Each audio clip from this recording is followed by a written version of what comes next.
Friends, meet Edythe Zwickler, a real-life Renaissance woman. A writer, poet, and painter, Edythe is a former successful advertising executive who freely offers that her true successes lie not as an artist or a corporate professional, but as a mother and family maker. The mesmerizing paintings you're about to see, beautiful beyond words, have a far deeper story and motivation than they might at first depict. You see, Edythe's latest work portrays a story rooted in pain, the kind of pain only a mother can feel as she holds her dying son in her arms. Devastated by the news that her firstborn, Alan, had suddenly been diagnosed with terminal cancer, Edythe was consumed by a torrent of vivid images that flooded her mind. It's these images that impelled her to paint. These paintings are a fusion of powerful emotions: anguish, loss, love, release, and they focus on the vital need for us all to embrace and savor every living moment we cherish with our loved ones. Here is Edythe Zwickler as she presents The Beauty of Poison. I still want to hear that knock at my front door and his voice. "Hi, Mom. It's me. How you doing?" I thought presentation of my feelings before all of you would enable me to get past this long stage of depression, rage at cancer, and be able to proceed on. Children shouldn't die before their parents, but death doesn't care. It takes whatever and whoever it chooses. 2.5 years ago, Home Depot, the company that he worked for, made a fabulous memorial celebration for Alan. Over 1,000 RSVPs arrived, even from Hawaii and Guam.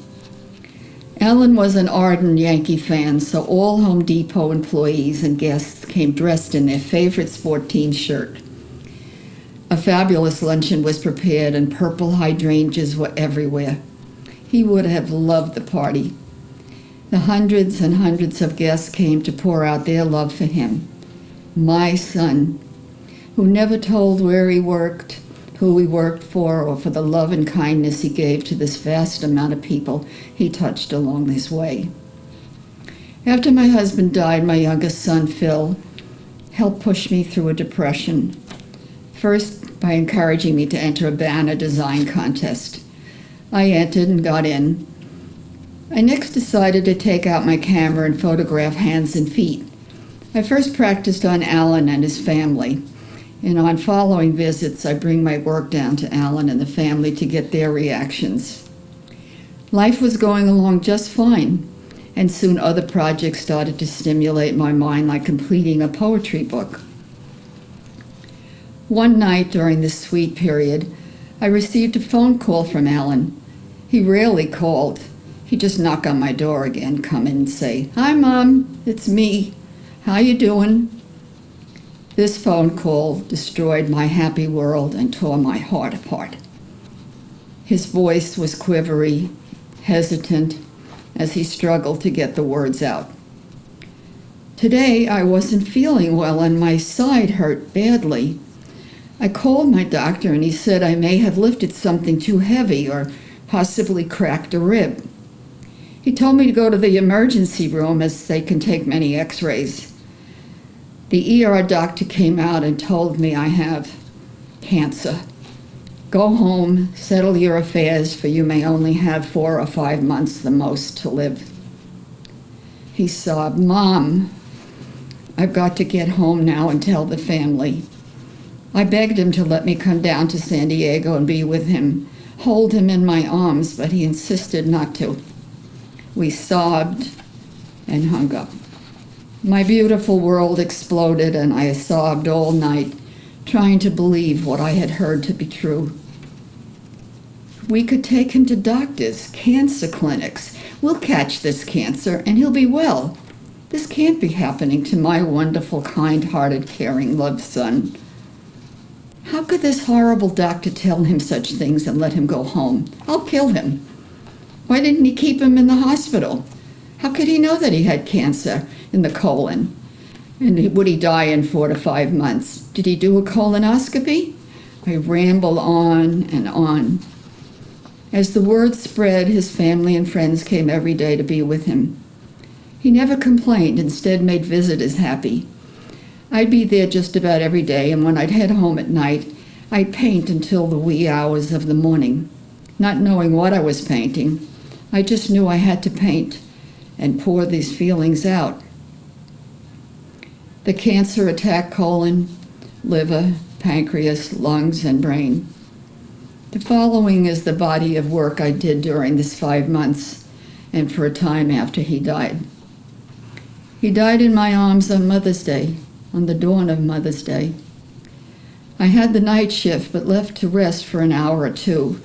When I came downstairs to the living room where he lay in the hospital bed, and all other members of the family slept on couches and rugs, the floor, anywhere.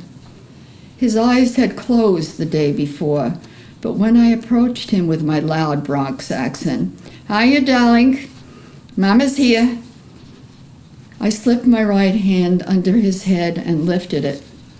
He opened his eyes, his beautiful hazel eyes, looked at me, closed them, and was gone.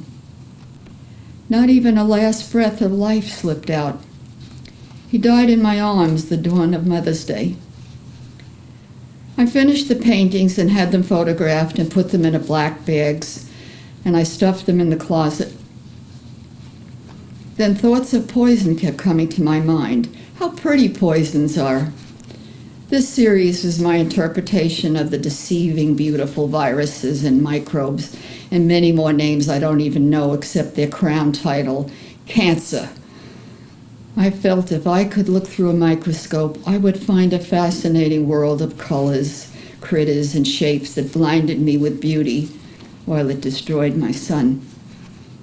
These paintings I want to share with you, and they are my interpretation of the poisons that travel through my son's body.